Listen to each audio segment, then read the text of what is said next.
Good evening friends. आज हम NCERT की बुक फ्रांसीसी क्रांति चैप्टर 1 पढ़ने जा रहे हैं, जिसमें हम देखेंगे कि फ्रांसीसी क्रांति क्यों हुई थी और किस लिए हुई थी। 14 जुलाई 1789 की सुबह पेरिस नगर में आतंक का माहौल था। सम्राट ने सेना को शहर में घुसने का आदेश दे दिया था। अफवाह थी कि वह सेना को नागरिकों पर गोलियां चलाने का आदेश देने वाला है। लगभग 7,000 मर्द तथा औरतें टाउन हॉल के सामने एकत्र हुए और उन्होंने एक जन सेना का गठन करने का निर्णय किया। हथियारों की खोज में वे बहुत से सरकारी भवनों में जबरन प्रवेश कर गए। इसलिए हमने देखा कि यहाँ पे 14 जुलाई 1789 को पेरिस के नगर में आतंक का माहौल था। पेरिस में एक फ्रांस की क्रांति की शुरुआत हुई, क्योंकि वहाँ पर सम्राट ने सेना को शहर में घुसने का आदेश दे दिया और लोगों में अफवाह फैल गई कि सेना को नागरिकों पर गोलियां चलाने का भी आदेश देने वाला है शासक वहाँ का।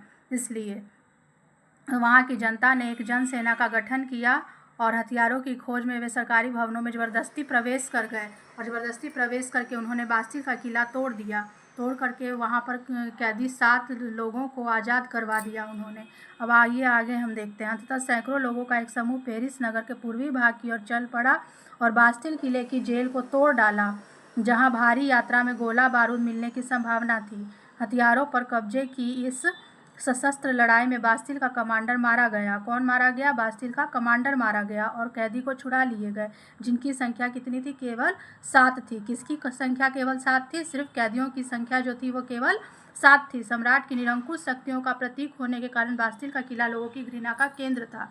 तो देखिए, आपसे यह क्वेश्चन यहाँ पे पूछा जाएगा कि बास्तिल का किला लोगों की घृणा का केंद्र क्यों था? तो सम्राट की निरंकुश शक्तियों के कारण, प्रतीक होने के कारण यह बास्तिल का किला लोगों की घृणा का केंद्र था। इसलिए किला को ढहा दिया गया और उसके अवशेष को बाजार में उन लोगों को बेच दिए गए जो इस ध्वंस को बतौर स्मृति चिन्ह संजोना चाहते थे। यहाँ पर स्मृति चिन्ह का मतलब है कि याद के रूप में उसे वो संभाल कर रखना चाहते थे। इस घटना के बाद कई दिनों तक पेरिस तथा देश के देहाती क्षेत्रों में कई और संघर्ष हुए। अधिकांश जनता पाव रोटी की महंगी कीमतों का विरोध कर रही थी। वहाँ पर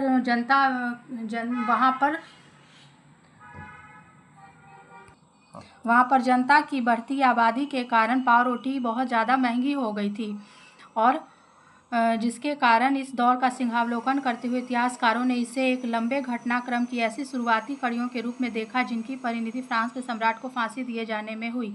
मतलब कहने का मतलब यह है कि फ्रांसीसी क्रांति का जो अंत हुआ वो सम्राट लुई 16वां को, जो कि बुर्बो राजवंश का था, उसे फांसी देने के बाद ही इस घटना की समाप्ति हुई।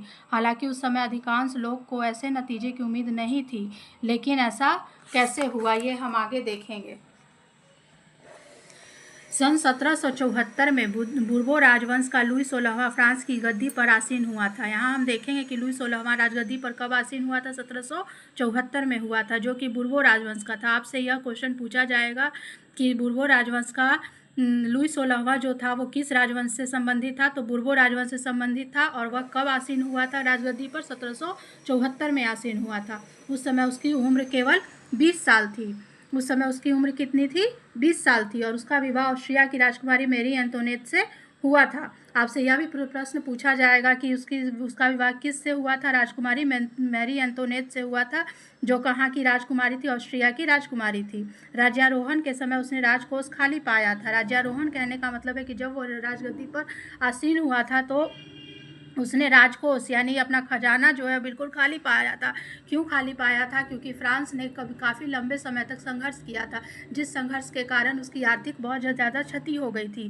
फ्रांस ने अमेरिका के 13 उपनिवेशों का भी सहायता दिया था कि वह करा सके ब्रिटेन से। इसलिए भी उसे आर्थिक राजकोष खाली पाया और लंबे समय तक चले युद्धों के कारण फ्रांस को वित्तीय संसाधन नष्ट हो चुके थे। वर्साय के विशाल महल और राज दरबार की शानी शौकत बनाए रखने की फिजूल खर्ची का बोझ अलग से था। लुई 16वां के शासनकाल में फ्रांस ने अमेरिका के 13 उपनिवेशों का साझा शत्रु ब्रिटेन से आज़ाद कराने में सहायता दी थी। अमेरिका के 13 उपनिवेश जो कि ब्रिटेन के उपनिवेश थे, 13 उपनिवेशों को साझा शत्रु ब्रिटेन के आज़ाद कराने में सहायता दी थी। इस युद्ध के चलते फ्रांस पर 10 अरब लिब्रे से भी अधिक का कर्ज और जुड़ गया, जबकि उस पर पहले से ही 2 अरब लिब्रे का बोझ चढ़ा हुआ था। कुल मिलाकर के फ्रांस पर कितने अरब लिब्रे का बोझ था? 12 अरब लिब्रे का बोझ था। कर्ज था। सरकार से कर्जदाता अब 10% ब्याज की मांग करने लगे थे। जिन्होंने कर्ज दिया था वो 10% ब्याज भी मांग रहे थे। कितना ब्याज मांग रहे थे? 10% ब्याज मांग रहे थे। फलस्वरूप फ्रांसीसी सरकार अपने बजट का बहुत बड़ा हिस्सा दिनों दिन बढ़ते जा रहे कर्ज को चुकाने पर मजबूर थी। अपने नियमित खर्च जैसे सेना के रखरखाव, राजदरबार, सरकारी कार्यालयों या विश्वविद्यालयों को चलाने के लिए फ्रांसीसी सरकार करों में वृद्धि के लिए बाध्य हो गई। पर यह कदम भी नाकाफी था। इतना सब कुछ करने के बाद भी फ्रांसीसी सरकार मजबूर थी। इसलिए इसने 18वीं सदी में फ्रांसीसी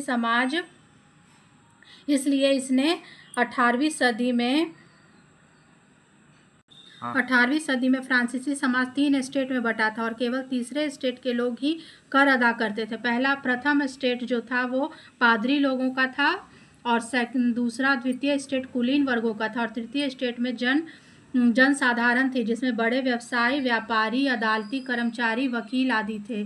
किसान और कारीगर भी थे। छोटे किसान, भूमिहीन, मजदूर और नौकर भी थे जिन पर कर अदायगी का जिम्मा था। वर्गों में विभाजित फ्रांसीसी समाज मध्यकालीन सामंती व्यवस्था का अंग था। कहने का मतलब है कि जो 18वीं सदी में फ्रांसीसी समाज था वो मध्यकालीन सामंती व्यवस्था का अंग था। लेकिन प्राचीन राजतंत्र पद का प्रयोग सामान्यतः सन 1789 से पहले के फ्रांसीसी समाज एवं संस्थाओं के लिए होता है। कहने का मतलब यह है कि 1789 में जो फ्रांस की समाज थी वो मध्यकालीन सामंती व्यवस्था थी, लेकिन 1789 के पहले प्राचीन राजतंत्र पद का प्रयोग होता था। फ्रांसीसी समाज की वर्ग व्यवस्था को दर्शाता है। पूरी आबादी में लगभग 90% किसान थे।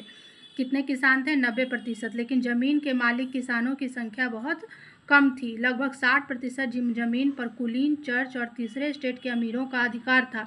प्रथम 2 स्टेट कुलीन वर्ग एवं पादरी वर्ग के लोगों को कुछ विशेषाधिकार जन्मना प्राप्त थे। जो पहले 2 स्टेट थे उन्हें जन्म से ही विशेषाधिकार प्राप्त थे, जैसे उन्हें कर चुकाना नहीं पड़ता था। लेकिन तीसरे स्टेट के जो लोग थे सारा कर उन्हीं पर बोझल था, उन्हीं को चुकाना पड़ता था। इनमें से सबसे महत्वपूर्ण विशेषाधिकार था राज्य को दिए जाने वाले करों से छूट जो है प्रथम 2 स्टेट को दिए गए थे, जिसमें पादरी वर्ग और कुलीन वर्ग था। इन्हें कर देना नहीं पड़ता था। कुलीन वर्ग को कुछ अन्य सामंती विशेषाधिकार भी हासिल थे। वह किसानों से सामंती कर वसूल करता था। किसानों से ही अलग से सामंती कर भी वसूल करते थे। किसान अपने स्वामी की सेवा, स्वामी के घर एवं खेतों में काम करना, सैन्य सेवाएं देना अथवा सड़क के निर्माण में सहयोग आदि करने के लिए बाध्य थे। किसान जो थे वो बाध्य थे कि उन्हें किसी तरह से खेतों में काम करना है, सैन्य सेवाएं देना है और सड़कों के निर्माण में भी सहयोग देना है। चर्च भी किसानों से करों का एक हिस्सा टाइद, धार्मिक कर के रूप में वसूलता था। टाइद क्या था? टाइद जो है वो किसानों के करों का एक हिस्सा था जो कि वह चर्च को देते थे, यानी यह एक धार्मिक कर था।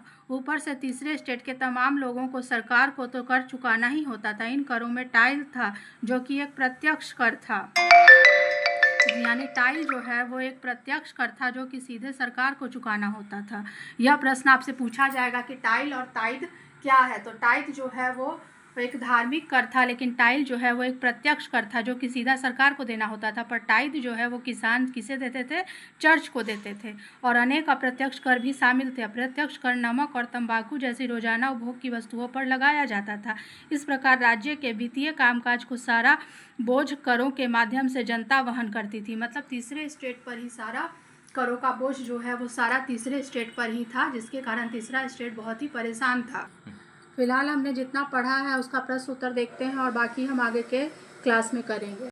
हमने जो टॉपिक पढ़ा उससे सबसे पहला प्रश्न है फ्रांसीसी क्रांति कब हुई थी। तो फ्रांसीसी क्रांति देखिए यहाँ पर दे दिया है 1789, सब में कॉमन है, इसलिए हमें डेट भी याद रखना होगा 14 जुलाई 1789 को।